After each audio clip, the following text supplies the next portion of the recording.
यो नीति नियमको बारेमा प्रश्न पारिसक्नु भएको छ हाम्रो निर्णायकज्यूहरूले। अब भने केही टेक्निकल कुराहरू मिलाएर हामी तत्कालै सुरुवात गर्दैछौँ। अब भने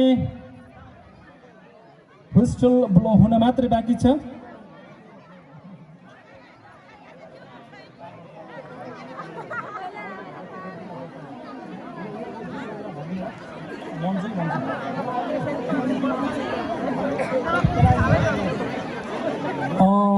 सृजनशील आमा समूह सँग वडा नम्बर 5 को आमा समूहको खेल हुने भएको थियो, तर पनि वडा नम्बर 5 को आमा समूहको टिम अनुपस्थित भएको कारणले गर्दाखेरि हामीले वडा नम्बर 5 को टिमलाई हामीले आउट गरेका छौँ र सृजनशील आमा समूहलाई अगाडि बढाएका छौँ।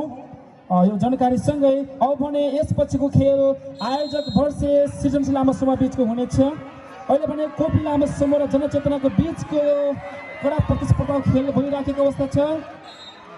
ल यो व्हिस्टल सँगै कोपिला आमा समूहले यो खेल आफ्नो पोल्टामा हात पारिसकेको छ। कोपिला आमा समूह दोस्रो को लागि अगाडि बढ्नु भएको छ। धेरै धेरै धन्यवाद, धेरै धेरै बधाई छ र